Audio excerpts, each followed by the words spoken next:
देश के बॉर्डर का किनारा है। मैंने आपके एमएलए साहब को भी सुना, आज डीसी साहब के साथ भी मीटिंग करूंगा कि केंद्र सरकार की योजना है वो यहाँ कितनी पहुँची है, कितना उसमें और पहुँचाने में हमको परिश्रम करना है। स्टेट सरकार की क्या योजनाएं हैं, यहाँ और कौन कौन सी समस्याएं हैं, उनको भी जानने का प्रयास करेंगे। उसमें केंद्र सरकार और राज्य सरकार कैसे सहयोगी बने, क्योंकि केंद्र सरकार की पहली प्रायोरिटी है कि जो बॉर्डर के विलेज हैं उनमें सब प्रकार की सुविधाएं होनी चाहिए। यहाँ तक कि उनका आग्रह है कि जब कभी भी आप बॉर्डर पे जाओ तो रात्रि विश्राम वही करो, ताकि आपको वहाँ के लोगों के साथ बातचीत करने का पूरा समय मिले और ठीक तरह से समझ पाओ।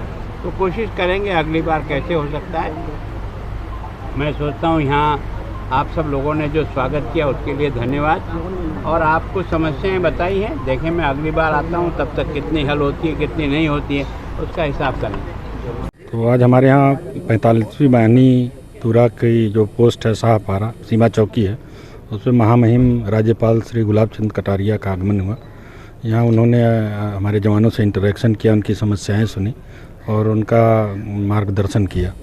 उन्होंने काफ़ी मोटिवेटिंग बातें कहीं और काफ़ी जवानों का उत्साहवर्धन किया।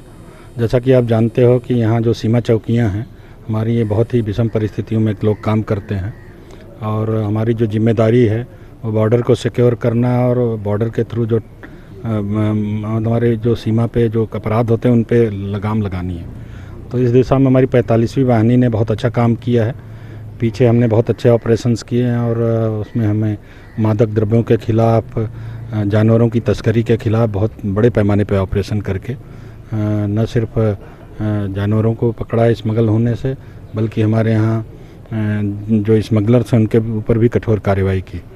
महामहिम ने आज यहाँ जवानों से बातचीत की और वो उनका इसके पहले भी प्रोग्राम हुआ था वेस्ट बंगाल में। तो जब भी यहाँ आते हैं तो कुछ न कुछ अपना सुझाव देते हैं और हमारा उत्साहवर्धन करते हैं। बहुत ही अच्छा प्रोग्राम रहा। गवर्नर साहब से उस बारे में तो कोई विशेष बात नहीं हुई, लेकिन हमारे यहाँ जो नदी इलाके में हमारे पास पूरा इंफ्रास्ट्रक्चर है, हमारे पास वाटर विंग है, उसमें 250 से ज़्यादा लोग काम करते हैं और करीब 70 से ज़्यादा हमारे पास वाटर बोट है, स्पीड बोट है।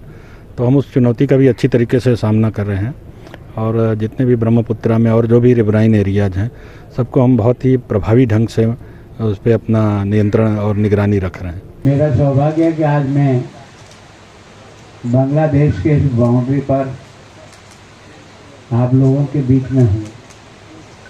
अभी आपके एमएलए साहब ने कुछ यहाँ की दिक्कतें बताई है। मैं एमएलए साहब को आमंत्रित करता हूँ कि राजभवन आए, मुझे लिख कर के दें, जितना मैं इसमें आपकी मदद कर सका हूँ। वैसे केंद्र सरकार का ये प्रायोरिटी है कि बॉर्डर विलेज और बॉर्डर गांव जहाँ भी जैसे भी है उनके पूरे विकास के लिए सबसे ज़्यादा सरकार का ध्यान जाता है, ताकि वहाँ के लोग एक तरह से सब प्रकार की सुविधाओं से जुड़े हों। आपने कहा आपने 132 केवी बन रहा है शायद आपके यहाँ, तो इलेक्ट्रिक की आपकी प्रॉब्लम है उसकी दृष्टि से।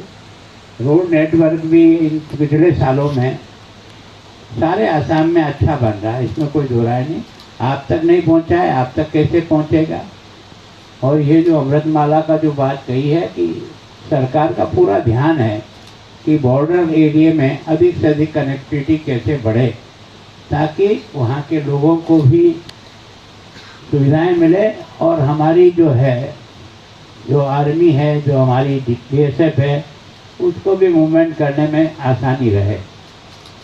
और मैं सोचता हूँ कि सरकार की विभिन्न योजनाओं से, मैं 40-45 साल से राजनीति में काम करता हूँ, लेकिन ये पहली बार देखा है कि सरकार की छोटी छोटी योजनाओं से सबसे ज़्यादा लाभ गरीब लोगों को मिला है।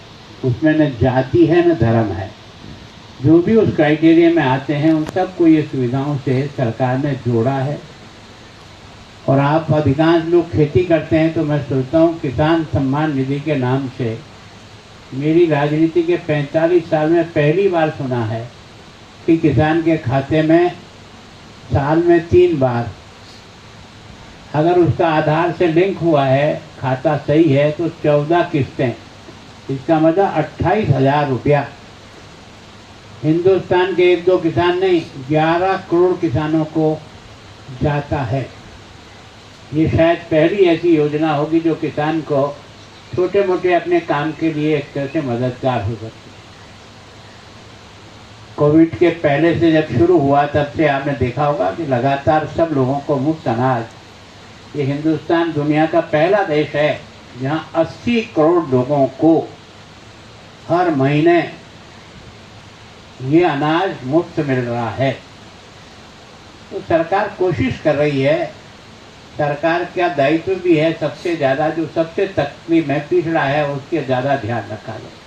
तो कई योजनाओं से आपको लाभ देने का प्रयास करें। और आज मैं जो आपके ज़िले में आया हूँ वो सामान्यतः मैंने लगभग एक बार पहले आना तय था, लेकिन कुछ आपका यहाँ कोई धार्मिक फंक्शन होने के कारण से उस समय मैं आ नहीं पाया। मेरे हिसाब से एक तारीख बहुत पहले से थी, लेकिन ये अब आज 31वां जिला है।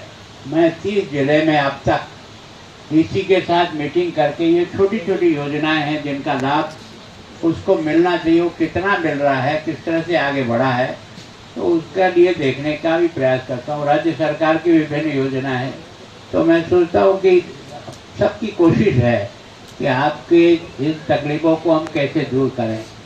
एमएलए साहब अगर मुझे लिख के देंगे तो मैं अपनी तरफ से दिल्ली से भी और आसाम सरकार से भी आपके काम में कुछ मददगार बनूंगा, ऐसा मेरा विश्वास है।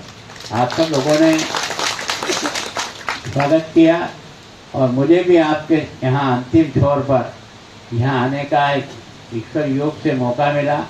वैसे मैं अब तक बांग्लादेश बॉर्डर पर 2-3 स्थानों पर जा चुका हूँ। मैं वहाँ से जीरो लाइन से तक भी जा कर के, और वहाँ का कुछ खेत हमारे हैं जो उधर हैं, कुछ उनके हैं जो हमारे इधर हैं, फिर भी मैं सोचता हूँ कि सबको एडजस्ट करते हुए एक अच्छा माहौल बनाने का प्रयास सब लोग कर रहे हैं। দুর্গাপূজাৰ বাবে বিশেষ অফাৰ আনিছে Mahamayanagar touch and glow beauty parlour and makeup ষ্টুডিঅ'য়ে। কম খৰচত আধুনিক আৰু উন্নত প্ৰযুক্তিৰ মেচিনৰ দ্বাৰা hair straightening, hair smoothing, keratin treatment, hair fall ট্ৰিটমেণ্টৰ লগতে detan facial, L'Oreal hair spa, hair cut, forehead threading আৰু আপাৰ লিপছ একেলগে মাত্ৰ 1100 টকাত। যিকোনো ফেচিয়েলৰ ক্ষেত্ৰত 25% ডিছকাউণ্ট দিয়া হৈছে।